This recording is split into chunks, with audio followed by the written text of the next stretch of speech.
You know, ever since we've been able to look up at the stars, we've all wondered the same thing. Are we alone? I mean, the universe is just mind-bogglingly huge. Billions of galaxies, each one with billions of stars. Statistically, it feels like it should be absolutely crawling with life. And yet, when we point our telescopes out there and listen, there's just silence. Today, we're going to dive into a brand new answer to this cosmic mystery. One that says maybe the real problem isn't life getting started, but its desperate struggle to survive in a universe that's way more violent than we thought. It all kicked off with such a simple, almost off-the-cuff question. It's 1950, and the legendary physicist Enrico Fermi is at lunch with some colleagues, talking about aliens and UFOs. And right in the middle of it all, he just asks, "Where is everybody?" Now, he wasn't looking for his friends, he was talking about aliens. And with just those 3 words, he nailed one of the most profound and frustrating questions in all of science. And that question? Well, that's the absolute heart of what we call the Fermi Paradox. It's this giant puzzle, right? A massive contradiction. Because on one side, you have all the math, all the logic that says alien life should be common. But on the other side, we've got nothing. Absolutely zero convincing evidence. No weird radio signals, no giant alien structures, just silence. And the logic that gets you to the paradox is just so solid, it's hard to argue with. I mean, just think about it. First off, our galaxy alone has billions of stars that are pretty similar to our sun. A whole lot of those probably have rocky, Earth-like planets orbiting in that perfect Goldilocks zone where water can be liquid. And here's the kicker. Many of these star systems are billions of years older than our own solar system. That's a huge head start for life to evolve. So even if a tiny fraction of those developed intelligence, some of them should have figured out interstellar travel by now. They could have crisscrossed the entire galaxy millions of years ago. So the bottom line is this. Our galaxy should be a bustling, noisy place. It should be colonized, or at the very least, crackling with the radio chatter of countless civilizations. But instead, what we get is this deep, vast, echoing quiet. And that, right there, is the paradox. For decades, we've come up with all sorts of possible solutions, right? Maybe intelligent life is just super rare. Maybe civilizations always blow themselves up. Or hey, maybe they're all just hiding from us. But some new research is pointing to a completely different and kinda chilling answer. What if we've been focused on the wrong thing? What if the real challenge isn't for life to begin, but for it to simply survive long enough to get interesting? And this brings us to a powerful new way of looking at it.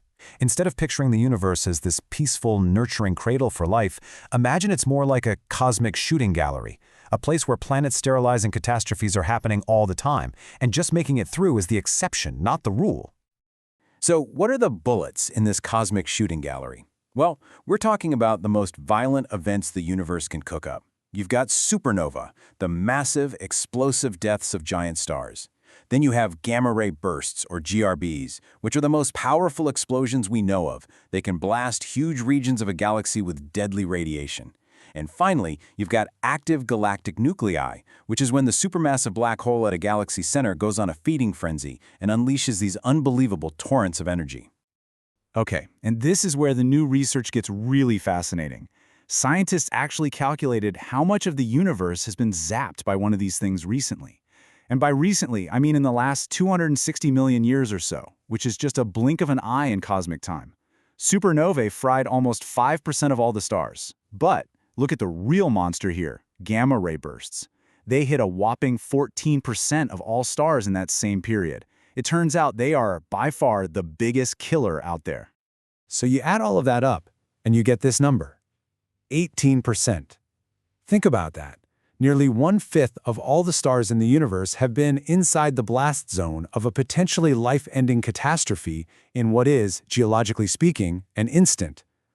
This isn't some rare fluke event. It's a constant, galaxy-sweeping danger. But what's really wild is that this is the calm period. The universe is actually getting safer as it gets older. If you could go back 10 billion years, the cosmos was basically a death trap. Over 95% of stars were getting blasted on the regular. Even 5 billion years ago, right around when Earth was forming, it was basically a coin toss. So yeah, things have settled down a bit today, but that cosmic shooting gallery is still very much open for business. And this all leads to a really powerful new insight. A planet's ability to host life isn't just about its place, being in that cozy Goldilocks zone. It's also about time and history. A planet's chance to survive really depends on the unique, violent story of its own galaxy. That history determines whether it's a safe harbor for life or a cosmic graveyard. Just picture a tale of two different galaxies. First, you have a nice, quiet one. It's had very few chaotic mergers with other galaxies.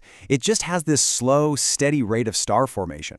This kind of galaxy is way more likely to have big, stable regions where life can evolve in peace for billions of years. But then, you have a violent galaxy, one with a history of constant mergers, which trigger these massive bursts of star formation, and, with them, tons of supernova and GRBs.